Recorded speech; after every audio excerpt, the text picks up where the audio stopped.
Morning grind with pork rinds. Welcome to the show. What's up, North Georgia? It's a Winging It Wednesday right here on the Morning Rant. Dave Garner with you till 11 o'clock this morning. Again, Chuck Oliver coming up a little bit later on right here on the Sports Pig. This is the Morning Rant. Winging It Wednesday brought to you by our friends at Foundation Wealth in Dalton. Again, Joel, Eric, Dakota, the team over there, ready to take care of you. We appreciate this guys being on board with us right here, and appreciate my co-host John Davis in studio this morning with us right here at Carriage Kia Studios. What's up, partner? Great to be here.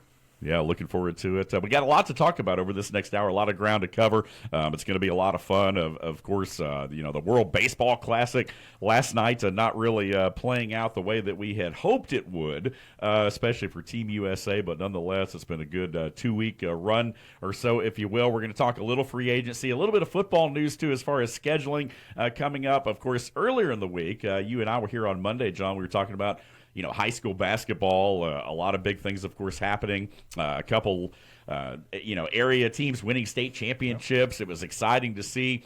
Talking about the culmination of all that hard work as part of our hoop dream. So we're going to, continue to dive into that and give credit where credit's due. But again, man, it's already been a busy morning for me. I had to run to your hometown of LJ this morning, and had to pop on the Sherry Martin show, the Sherry Show on ETC3, the local TV station there. And so I came back here on two wheels this morning to meet with you so we could get in here and do our show that we're excited to bring you right here once again, the Morning Rant on the home of ESPN Radio in North Georgia. But man, how's your morning been so far, man? Wonderful. Traffic was great. Just a nice little solid ride. I picked up WLJA right up north of Woodstock, and so it was a nice ride. There we go. I like it, man. And once again, man, you're sporting that tech gear, man. I love it. I love it. Everywhere I go, got to support them. How many different combinations of things do you have? Well, I've got a good buddy down at Georgia Tech who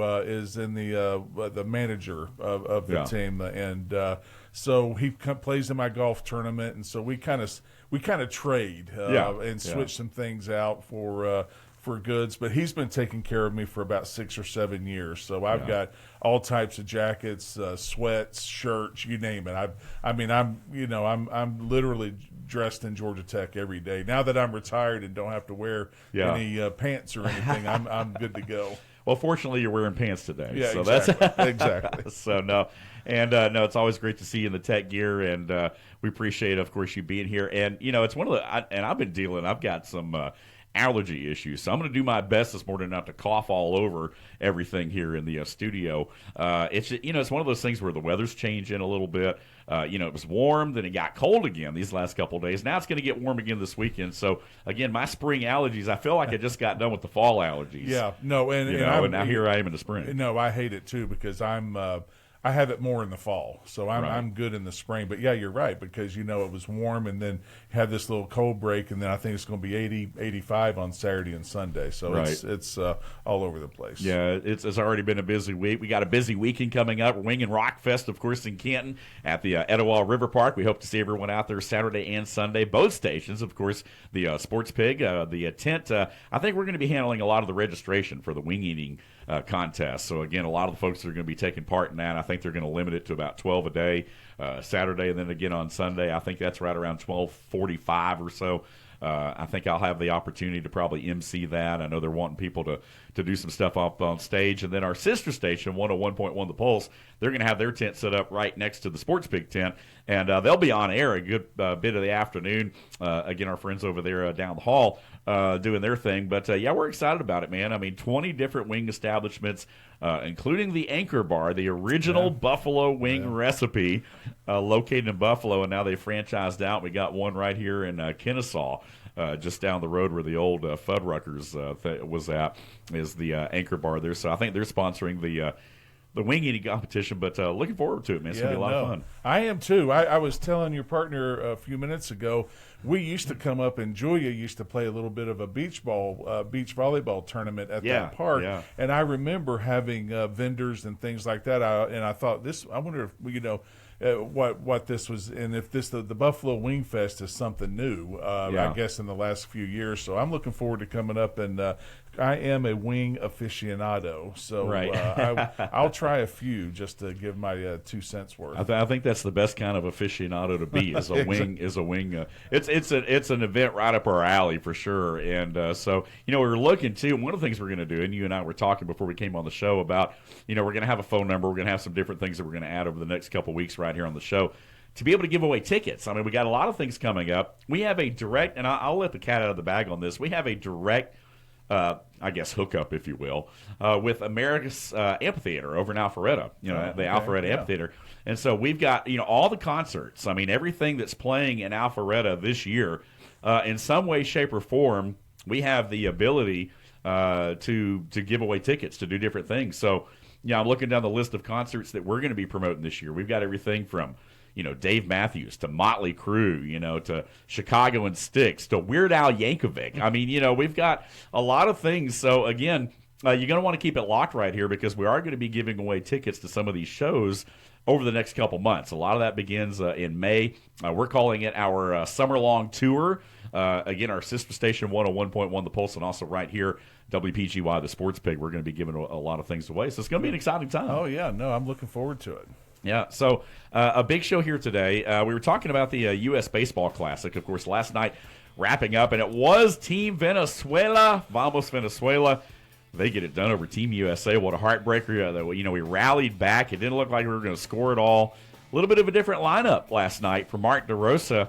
And again, may have thrown things off a little bit. Bryce Harper with the big shot, in the game to kind of get, tied up and everything. But it was Venezuela that ended up winning. And again, Ronald Acuna of our Atlanta Braves, part of that team as well. Several, of course, major leaguers. But, yeah, man, your initial thoughts, a little bit of disappointment right here in the culmination of it. I caught the last 4 or 5 innings of it. And baseball aside, because I love to watch it, but I can't tell you the names and everything. A few things that I did notice, the pitching for Venezuela was just unbelievable. Yeah. I mean, they were just – it reminded me of Greg Maddux, those pitchers, because they were placing the balls, and it just looked like the USA hitters were just lost. But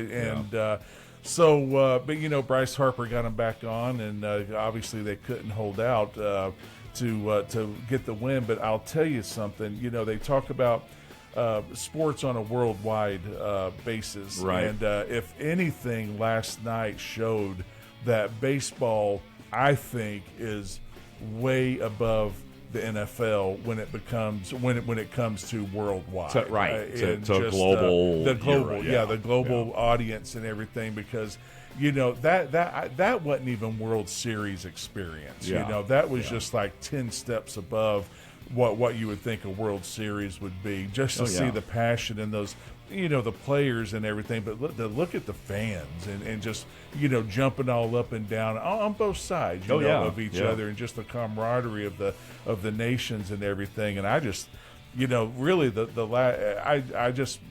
I just sat there and watched it, and just enjoyed everything. The baseball you hate to see happen. Congratulations to Venezuela, but just to see the overall picture was fantastic. Yeah, first ever championship of the World Baseball Classic for Venezuela. Their first. Team USA had been to the semis, I think, or maybe the championship last 3 times there, but Venezuela pulled it out, and now everybody gets to return back to their spring training homes for at least another week and a half or so before we start the regular season for the Atlanta Braves. That's next Friday. So again, the rest of the week, tomorrow and Friday, we're going to dive into a little bit more Braves news as we get set for opening day coming up here in the next couple weeks. Yeah, I think that baseball was always kind of America's pastime. That's kind of what it was known as. But I would argue, and I agree with you, on a world scale, I think baseball, because you have so many different athletes playing it around the world. I would argue, though, and I know you're a football guy like I am, that American football has kind of become the new pastime to a certain extent, as far as popularity goes with the United States. Well, no, I mean, you're exactly right. And I think what Roger Goodell, even though I'm not a fan of his, what he's done is he's brought it onto the stage. I was part of the teams that we played in Berlin one year, and we played in London another year. They're going to Australia, I believe. They're going to Spain, Italy. They're going to Mexico. They're trying to build it up over there, and there are fan bases over there. And my offensive line coach from Georgia Tech, Matt McWhorter, he's actually going over to coach in the, I guess they call it the World Football League with Rhein in Germany. Yeah. So he's been taking trips every year coaching. I mean, he's retired. He and his wife Becky get to go over there and enjoy the sights and sounds. He gets to coach football, which he loves doing, and he's a great coach. And so they're trying to pick it up. And I remember back when I played, they really were bringing up, and it started more at youth, and trying to teach them to build on a bigger scale. And then you would start to see their semi-pro teams, and it's like, okay, we really need to start with the youth, because when you're never around it, you don't know what to do. But and it gave us a great teaching opportunity for these kids when we go over there. So it is building. It's building more and more. I don't like the idea of the NFL going worldwide. I just don't think it's. That was my next question for you. I was going to ask that, kind of your thoughts on them playing so many overseas games. I think the players hate it. And I don't care what anybody says. The players absolutely hate it because you lose 2 weeks during the season and everything. And some of these, I think Jacksonville just stayed over there and played 2 straight games over there. They did, yeah. And I just can't think of anything worse. Football's an American sport. Soccer is a global sport. Football is an American sport. Yes, let's grow in other areas, but you're never going to produce an NFL in Europe. You're never going to produce an NFL in Asia. You're just not going to do it. And so, tone it back a little bit. Football players we're a strange creature because our habits are hard because we want to play at 1:00 on Sunday afternoon. We want to know what's going on 7 days a week. Oh yeah, and that's basically was my whole life playing football. Yeah, it's a routine. I had a routine from 5th grade to when I retired, and I don't want that routine being bothered. Like everybody might say, "Oh, this is good, this is good." Listen, as much as you like playing on Monday night, it still screws your whole body up, and you're just not. It's just it takes you a while mentally to get into it. That might be hard for people to understand, but when you're programmed to do a certain thing for so many years, you just don't want anything to mess the whole thing up. Right, and we're gonna continue this conversation on the other side of a break because there's some news out there too about possibly adding another night during the week to the NFL season, at least throughout a few of the weeks there. So we're going to talk about that and expand a little bit more on what we're talking about right here in this second segment. Hey, you're joining us right here on a Winging It Wednesday right here on the Morning Rant. This is the home of ESPN Radio in North Georgia on the Sports Pig app and online at sportspigradio.com. Tired of shouting your business's name into the void and getting nothing but crickets? Your brand deserves more than awkward billboard glances and flyers lining bird cages. Right now, listeners are hearing me ramble on instead of your ad. That's a touchdown for missed opportunities and a fumble for your wallet. Recovered, Atlanta, game over. Your ad could be here, making fans laugh, cheer, and most importantly, call you. Go to sportspigradio.com or call 678-454-9552 and get your business off the bench and into the game.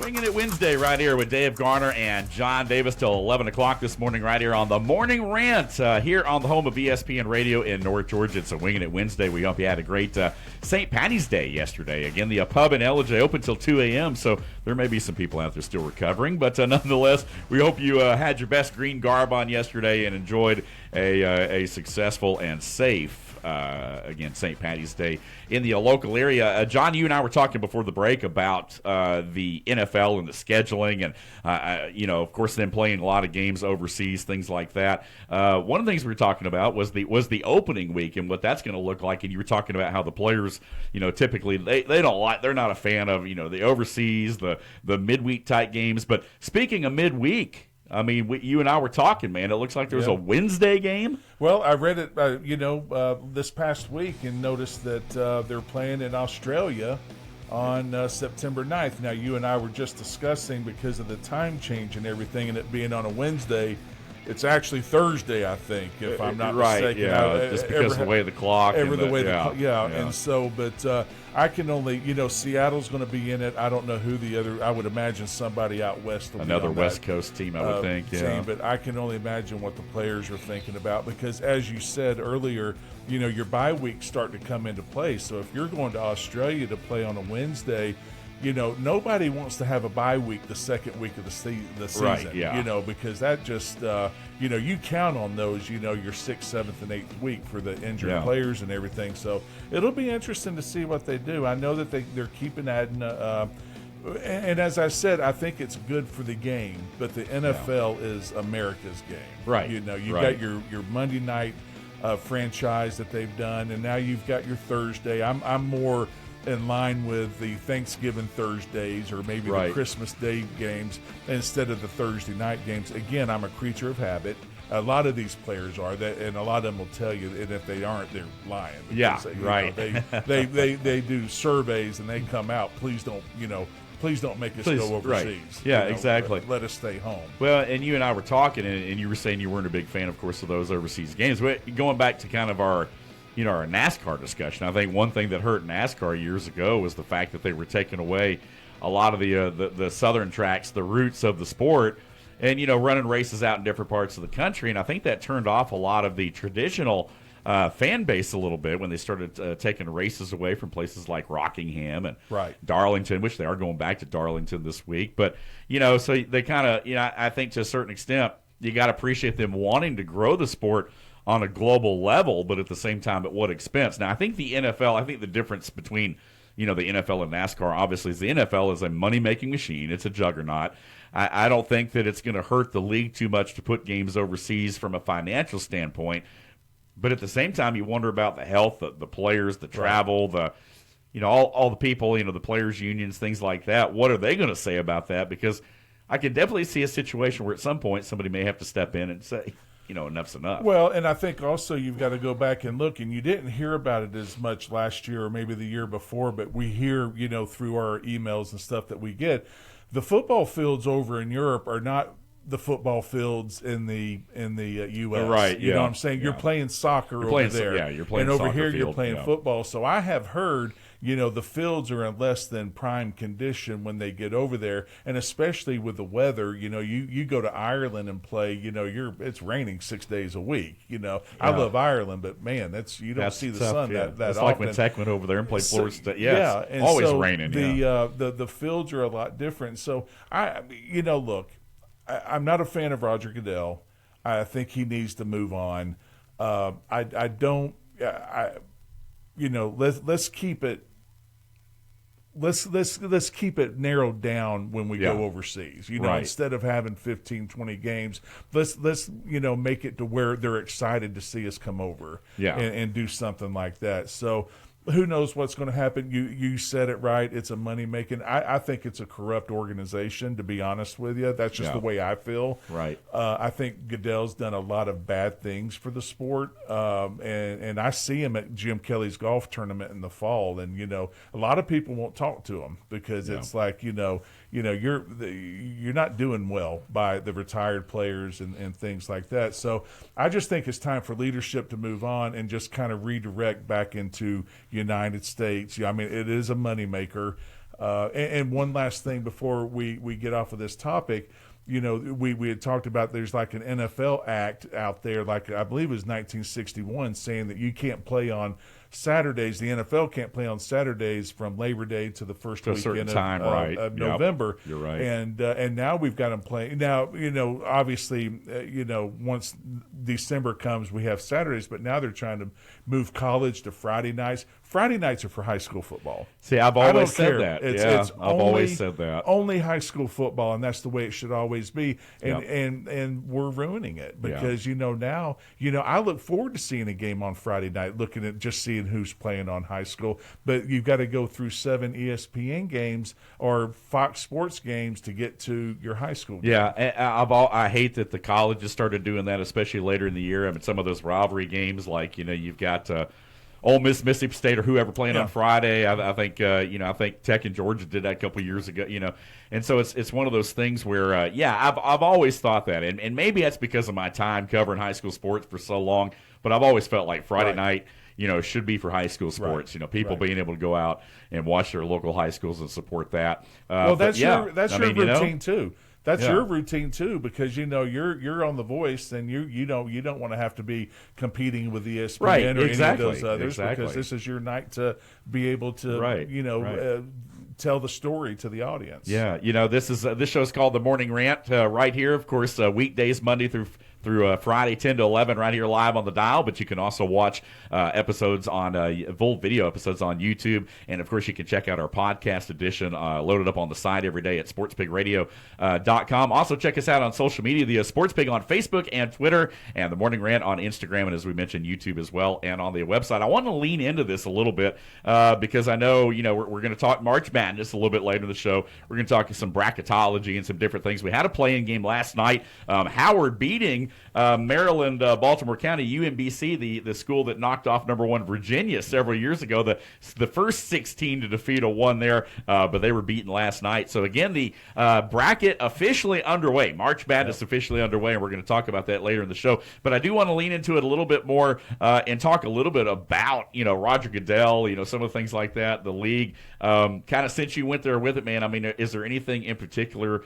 You mentioned, with the way that he handles retired players, I think it's an interesting perspective because there's not a lot of people, around here that have the perspective you have of being a former professional athlete to see that side of it. I think they just, fans, a casual fan, someone like myself, sees the NFL as growing. It's a moneymaker, fantasy football, merchandise sales, all these different things. The NFL is growing. Hey, Roger Goodell, outside of maybe some disciplinary things, must be doing a good job. But you have a totally different perspective than the average fan. Well, I do, and I try not to stick my foot in my mouth most of the time. Roger has only what you're comfortable sharing. Yeah, exactly. Well, the thing about the Retired Players Association, in 1988 or 1987, we went on strike, and one of the main reasons we went on strike was that the health care and benefits for the pre-49ers and the pre-59ers, that was very important to us. You go on strike again, I believe, threatened to go on strike, I believe, in 93, maybe 94, and we were wanting to take care of the 60s and the 70s, because you look at those guys, and look, there's a big alumni group in Buffalo, and I see those guys, and I'm like, dang, you're not being taken care of. Right. Move forward, 20, 25 years, they've started picking it up. They've started giving us health reimbursement accounts. They've started giving us opportunities to go in and do the new knees and the new shoulders at their expense, which is, there's a limit, but the most times it's completely paid for, which is, I think we earned it, at the end of the day. I was going to say, But I get on a little sore subject, and I don't want people to misconstrue this, but I think one of the things that Roger Goodell has made so many people mad about is this social justice period that we went through for the last 6 years. Yeah. I think look, there's a lot of us, some of my best friends on Buffalo are black athletes, and I mean dear friends that I could call up and talk to, and then I have my other friends and stuff. But there's and even they're like, what, this is a little bit overboard. We need to go out, leave it in the locker room, and go out and play football and stop spreading all of this, because all you're doing is you're giving attention to something that's only going to fester, and it's only going to get worse. People's feelings are going to get hurt, and things are going to be said, because as athletes, we're heated. We don't know how to keep our mouth shut. Yeah. And so one thing builds to another. And I just think at the top of the level, Roger could have kind of, acknowledged it, kind of like Nick Saban, I heard, acknowledged it. He acknowledged it and said, okay, boys, we've acknowledged it. We're moving on. Yeah. But that's not what happened with the NFL. And I think Roger, if he would do that and make an effort to acknowledge the injustices that are going on, but we don't have to talk about it 24/7. Right. We know the problems are there. Let's work to get them fixed and move forward. Yeah. Don't forget them, Right. but move forward. And I love the response. I think it was, if I'm not mistaken, I think it was Todd Bowles, or was one of the black head coaches they were making a big deal about. This is the first time that a black head coach is facing another black head coach in a playoff game, blah, blah, blah, whatever. And he was like, honestly, I hadn't even thought about it. You know, like it was, they thought that maybe they would lean into that, Right. you know, and I just love the response. It was like, I'm just a coach, Well, you know, like it's not about being black, white. It's not about being Right. this, that, or whatever, No. you know. And, So, you yeah. know, and the problem with that is the media. The Yeah. media wants to make a big deal about it, and Roger could say, "Hey, this is how we're going. This is the Right. direction we're going to go." Each team can do the same thing. This is not a political press conference. Sure, this right, is yeah. a Buffalo Bills or an Atlanta Falcons press conference. We're not Yeah. getting into all of this. You want to deal with this, you deal with it on your own time. Right. And I just think there's some things that can be done that can alleviate. And the thing that makes me the most mad, the media. They come in there because they're nitpicking. Look, can you imagine, like you came in, you know, you were rushed to get in here today. You know, what if you had to sit down and I sat here and asked you 15 questions and it's like, Yeah.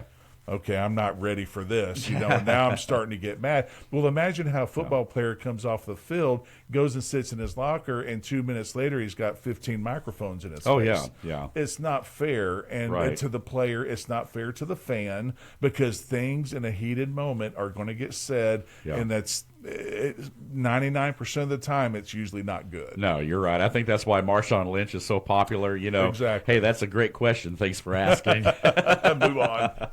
I love it. I That's love right. it. Hot takes, hot mics right here on the Morning Rant with my man John Davis, again, former Buffalo Bill, two-time All-American at Georgia Tech, bringing an inside perspective that you're not going to get just anywhere else. And we appreciate him being right here on the program with us as always. Hey, we're going to take our second break. When we come back, we'll continue the discussion, and we'll dive into some March Madness and some other things along the way halfway through here on a Winging It Wednesday right here on the Morning Rant, the home of ESPN Radio in North Georgia, on the SportsPig app and online at sportspigradio.com.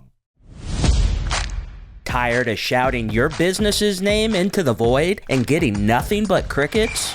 Your brand deserves more than awkward billboard glances and flyers lining bird cages. Right now, listeners are hearing me ramble on instead of your ad. That's a touchdown for missed opportunities and a fumble for your wallet. Loose, recovered, Atlanta, game over. Your ad could be here, making fans laugh, cheer, and most importantly, call you. Go to sportspigradio.com or call 678-454-9552 and get your business off the bench and into the game. I think it's just ridiculous. It's the Morning Rant on WPGY The Sports Pig, North Georgia's home for ESPN Radio. Sit down.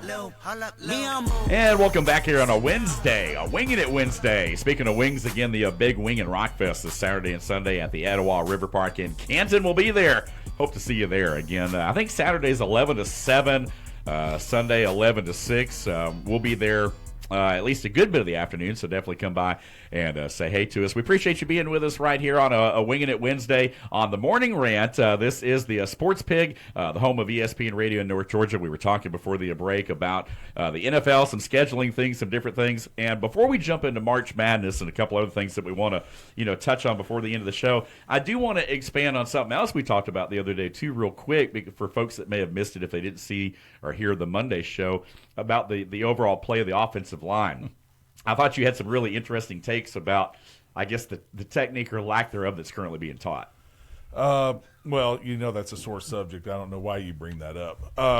Yeah, it's like I've got my old roommate and teammate is a coach out west, and we usually try to talk once or twice a year, and how the game's changed, how the money's changed, and how coaching has changed. And I just think it's a disservice for someone who's played to watch. Now, Dave, you know me, I'm a big homer. I mean, I'll watch any type of football that's on. UFL's getting ready to start playing, I think, this weekend or next weekend. Yeah. So Yeah, I'll be you're right. watching that as well. And but it's just and I think in a way Alabama and some of those bigger teams started it a few years ago when they started what we call a zone block.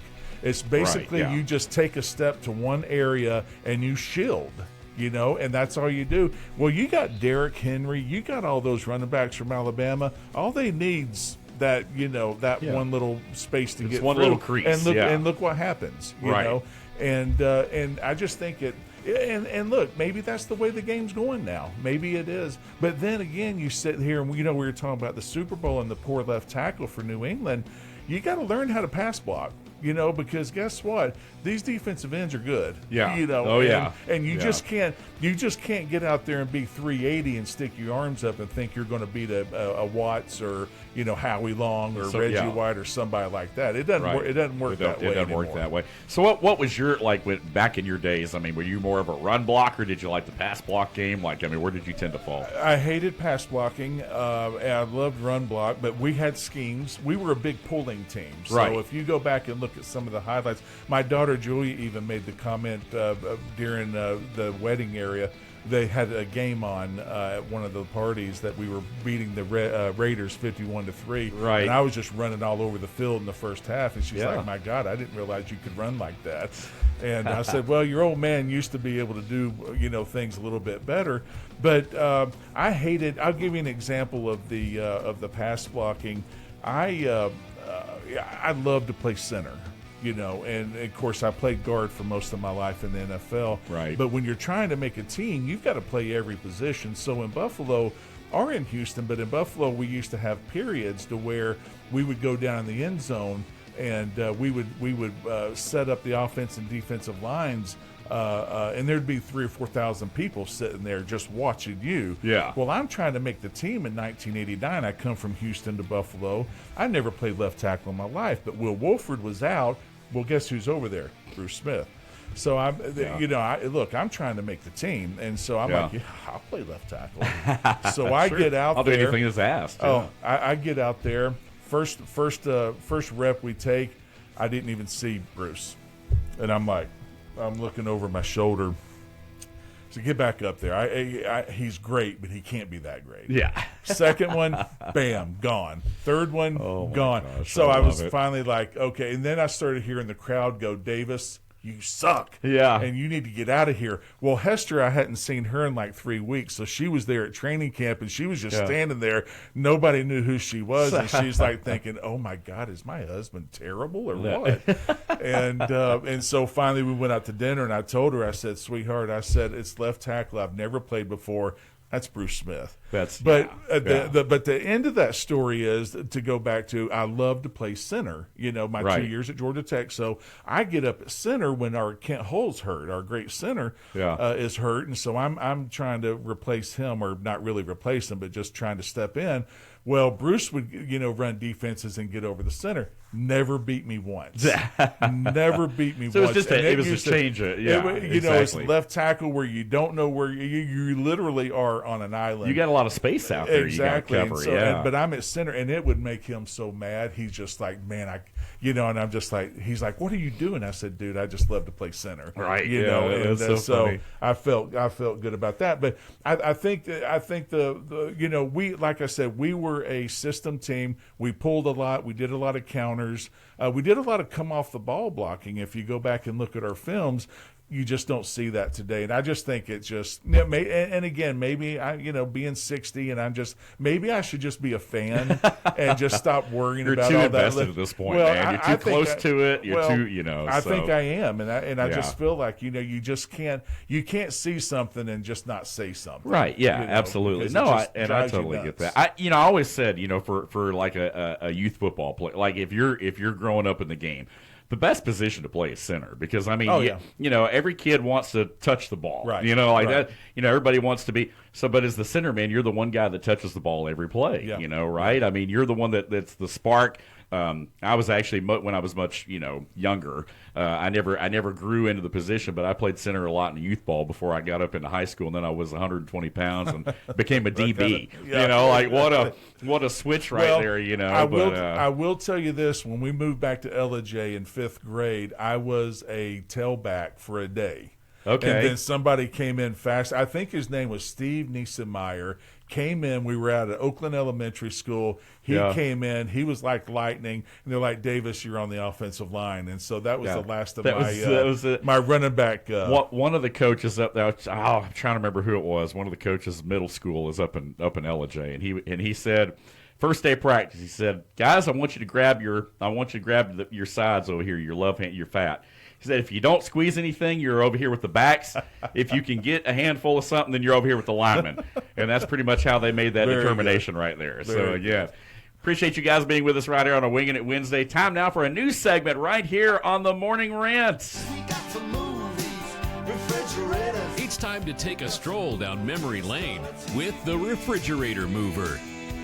All right, so John, we were talking. You've already kind of shared some stories with us right here today as we take a trip down memory lane, but I know you've got another one, and this is your chance right here to tell a story for our audience. It could be high school, your time in college, what have you, so I'm going to let you roll with it right here, partner. Well, I appreciate it. I've been thinking a lot. Whenever I talk to kids and adults, we're sitting around and they always ask, stories about NFL. And, anytime I can always give a story like that, I be honest with them and let them know how it was through my eyes.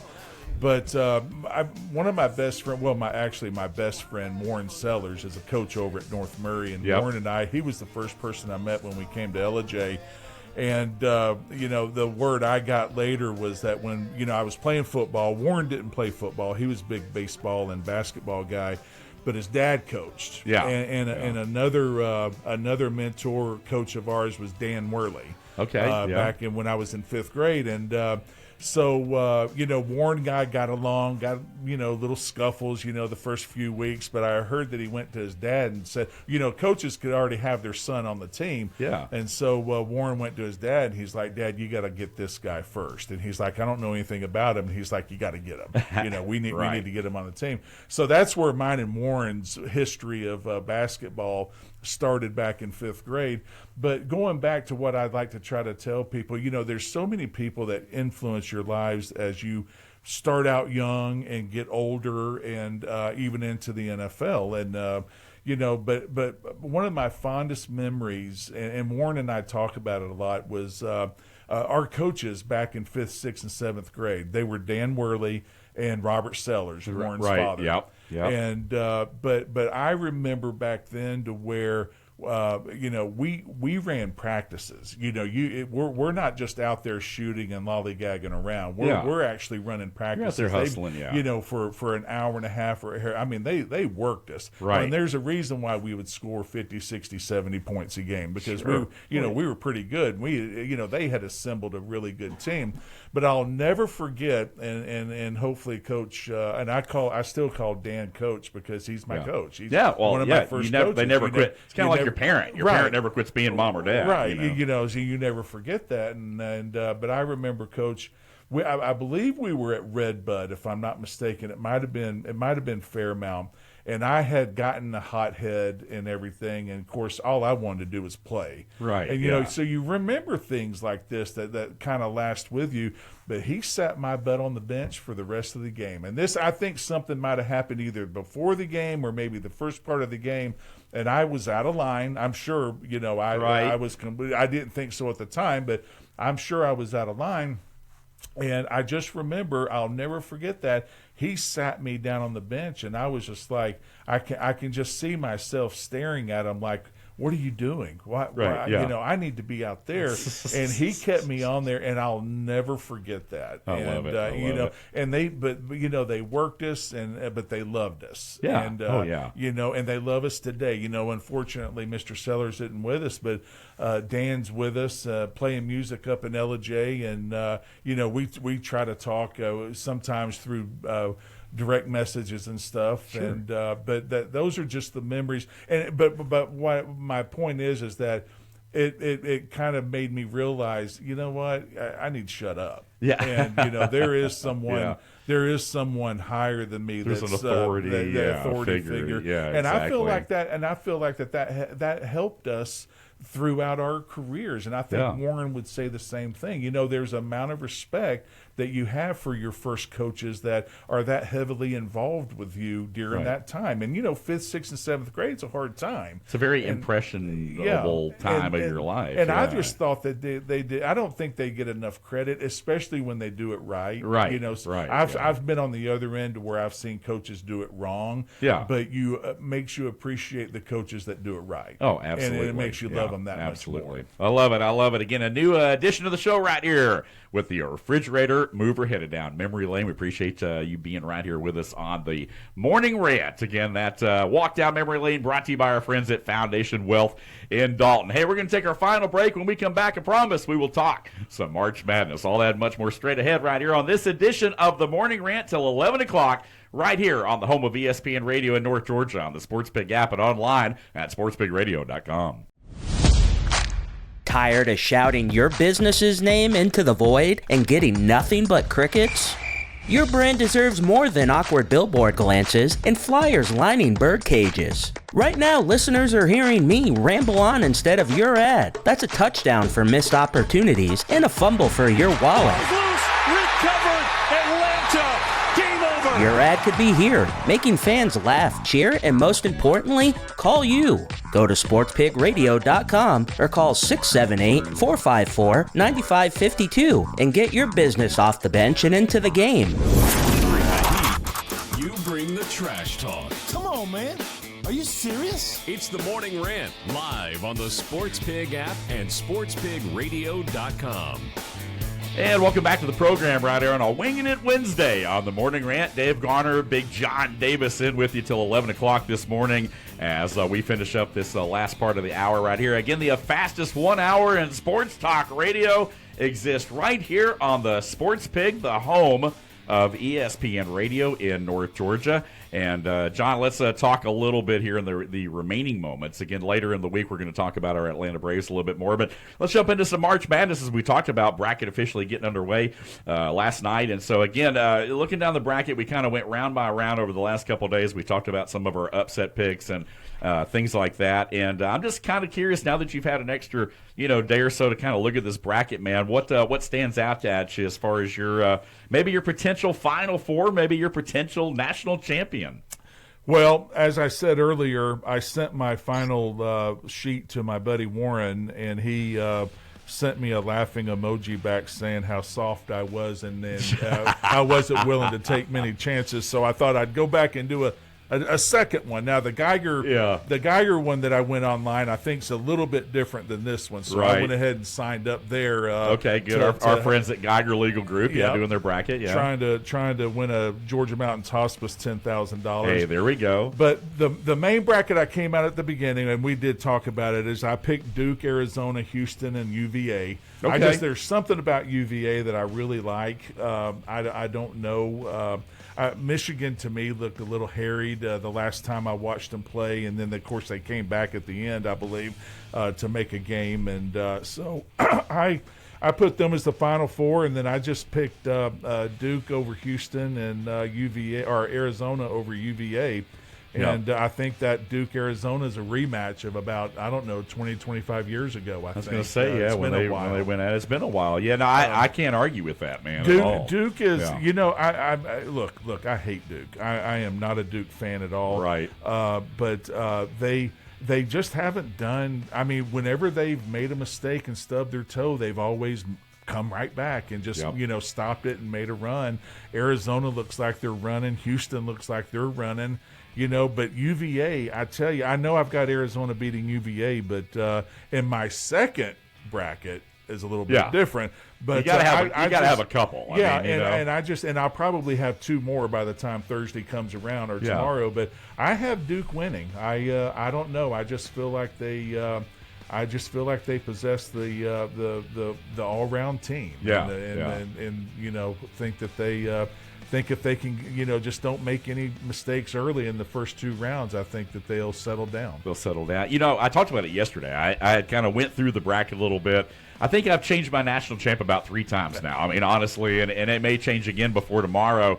But kind of looking at it right now, I mean, I look down this bracket. I mean, obviously UConn at 2, but a lot of people really like UCLA, the 7 seed there. I could totally see an upset, perhaps in the second round for that one right there. Another intriguing one for me when I look at the bracket is the Virginia Commonwealth North Carolina game. A lot of these teams like North Carolina, Alabama, Texas Tech, they've had some injuries. I think there was a report that one of the Alabama guards hurt a finger in practice or something. So again, that's a situation there where I still think they get past Hofstra. But again, the door is open for a team like Akron, to kind of be that Cinderella in the Sweet 16. I think the way that I've got it right now, I do have Michigan advancing. And basically getting to the Final Four as of right now. I think it's excuse me. I think it's I'm trying not to cough here. I think it's Michigan, Virginia, out of the Midwest. I think in the West right now, I do like Arizona. I do like Purdue. I'm not a Big Ten fan, but I do like Purdue for some reason. So I could totally see Purdue being that Final Four team that could potentially top Arizona. I'm kind of like I'm like a lot of people at this point about Duke. I'm really on the fence. I mean, you see Michigan State sitting there out of the East. Right. Obviously, a team that has a lot of pedigree with Izzo. You see UConn, the 2 seed there. Perhaps a team like UCLA, a 7 seed that could potentially make a run right there. And then let's not forget about Kansas. I mean, you've got you've got Kansas in that bracket as well. So I like St. John's though, the 5 seed. I think that the hardest one for me to pick out of that bracket is presumably St. John's, Kansas in the second round. I've got in one of my brackets, I've got St. John's basically going to the Final Four, beating Duke in the Sweet 16. But that's one of those I'm going to have to sleep on here tonight to kind of figure it out. And then, really honestly, out of the South, Florida, a team to me that I'm not sure I have a lot of faith in at this point right here. I really, out of this bracket, I do like Houston. I do like the Cougars, I think. I think that your national championship could very well be. I have to go back. I filled out a couple, and I'm not exactly sure, who all I had. Excuse me, in both of my brackets, but I know I think I've got Houston and Arizona maybe in a national championship. I think, and one of them right there. Do like the Cougars again? They were so close over the last couple of years. So I think Houston definitely a team that can make a run. So it'll be interesting to see kind of what happens. Yeah, well, and then my second alternate plan, I'm a big Kansas fan as well. And now that St. John did what they did to UConn, I'm a St. John fan. Exactly. So that's St. Aren't we all? I just, exactly. Anything to hurt the Hurleys.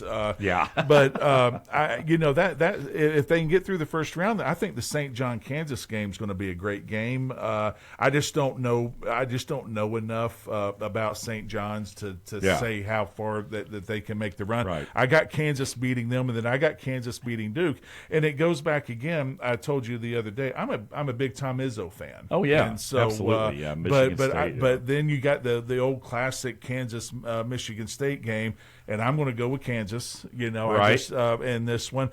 I am, in a way, a Big Ten basketball fan simply because they play rough, they play hard. Yeah. I think the officiating lets them play, and I think that's a surprise to some, especially the ACC. Right. And maybe the Pac-12 or whatever, it might be a little bit softer. So, you might see an Iowa or a Purdue come in there, or Iowa State, and beat you up. Iowa State looks pretty impressive the last week and a half of the stadium, or last week and a half of the season. But I've got Houston beating Iowa, and then I've got Virginia again.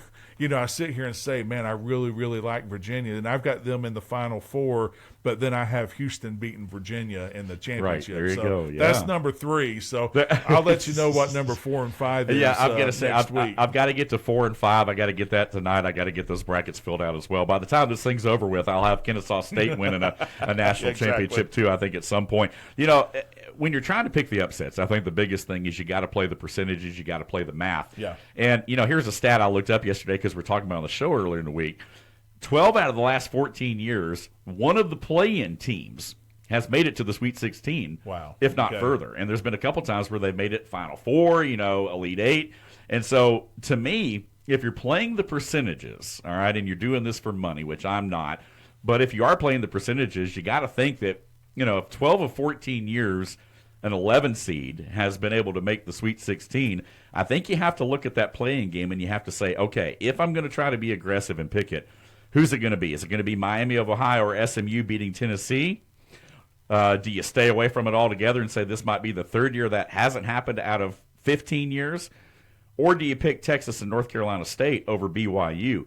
And I got to say, honestly, I could totally see BYU with the year they've had. It would not shock me at all to see either Texas or North Carolina State beating BYU in that first full round. Now, again, the play-in game for those guys, I think it was tonight. I think Texas won. Oh, Texas won. Texas, okay, yeah. NC State came back by like 9 in like a minute and a half, and then Texas hit a great jump shot at the end to win the game. So I think I'm going Texas, man. I think I may take Texas over BYU right here. You know, and again, that was a hard one for me as well, but I'm going to take BYU.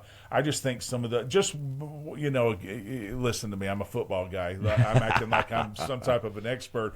But just by watching them, and you just kind of get the feel of how big they are, and I like a big old team that's just rough and tumble, and because there's some intimidation that's involved there, and that kind of rattles teams, right? But as far as going back to the is it VCU North Carolina Virginia Commonwealth? Virginia Commonwealth,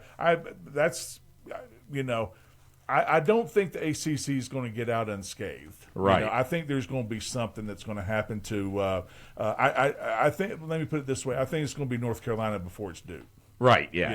I definitely think so too. Yeah. And I mean, I'm kind of selfishly cheering for Miami of Ohio. Right. Again. Another one of those play. Did they play last night? No. They must play. They played. And they fought hard. Everybody's like they don't need to be in. They don't need to be in. They don't. I mean, but dude, when you go 31-0 during the season, they have the right. Okay, so now we're gonna, instead of having 4 play-in games, we're gonna have 14 play-in games. Right. So exactly. again, it goes back to what are we going to do next? I think Miami of Ohio definitely deserves to be in. Yeah, I don't think there's any question and they'll about show that. us. Listen, that's why Thursday and Friday are the 2 biggest days. The least productive work days exactly for the workforce. Yeah, exactly. The businesses can either just bring TVs in and just have them casually just sitting chalk around. Just chalk it up for what it is. Exactly. Hey, we're just going to lean into it right here. I'll have to talk to my son. John Henry works down at the King and Queen buildings, and I'm going to ask him if they brought some TVs. Are they? Yeah, I was going to say. I mean, at that point, you might as well at least pop in during your lunch break right there. Exactly. But yeah, I would love to see Miami of Ohio just because of all the talk about them not being in. They did lose during the tournament, but then they come back. They still get the 11th seed, which I think they were already kind of penciled in for regardless. Yeah. SMU though is not a team to sleep on. I mean, they're pretty talented, even though they're in 11. Tennessee in the second round, you'd have to think as well as they're playing. SEC, they're being of course a 6th seed, but I to your point. I don't think the SEC is going to be unscathed either, right. With all the teams they have in that first round either. So I could totally see an upset right there. Well, and one of the things you have to look at as well is that just because you're, being an 11th seed is not bad because it's the pecking order. You've got how many conference champions that are already going to be put in place in the bracket. So if you put, this SMU's not any good, they're 11th seed. That's not necessarily true. That's just because of the pecking order. And where they have to put them because of where they've put everybody else in front of them. Yeah, exactly. Because you got to take care of that first 32 teams or whatever, right? And then you start filling in, and they come in and say, "Oh, hey, NC State's 14." I said, "NC State's not a bad basketball They're really team. Not. Yeah, but they're really not. So 14's kind of I wouldn't sleep on them. Yeah, absolutely. So those examples of that. Selfishly, I would love to see Kennesaw State beat Gonzaga, but I'm not sure that's a good draw for them. Being that, but you never know. I mean, like I said, you have 15s over 2s, you have 14s over 3s. I mean, it's certainly not unheard of right there. Oh, no. We talked about earlier in the week, of course, the 12-5 matchups as well. We're about out of time right here on the show, but appreciate you guys being with us right here. Get those brackets filled out. Go to Geiger Legal on their social media and get into their bracket challenge as well. It's totally free to play. $1,000 in your pocket if you win, and $10,000 to a charity as well in your name. John, thanks for being with us so much right here. Some good football talk today. We'll talk Braves over the next couple days. But, man, as always, you brought it today, man. Hot takes, hot mics. Always glad to be here, Dave. There we go. I love it. All right, going to wrap things up for this Winging It Wednesday edition of the Morning Rant. Chuck Oliver is up next right here on the Sports Pig. Appreciate you guys being with us as always here. on Wednesday, midweek. Once again, another week. Man, going fast right here on the Morning Rant. Once again, check us out on social media. Again, the Sports Pig on Facebook and Twitter, Morning Rant on Instagram, and full video episodes of the show available on YouTube. And, of course, also the podcast version on our website at sportspigradio.com. Thanks for being with us so much. We've enjoyed it. Another Winging It Wednesday in the books. Tomorrow, Thirsty Thursday, right here on the Morning Rant. Until then, appreciate you guys being with us right here on the home of ESPN Radio in North Georgia. That's the Sports Pig app and online at sportspigradio.com. And as always, each and every day we end the show by saying the same thing. If you don't know, you better ask somebody. We'll see you tomorrow right here on the Morning Rant. Thanks for being with us.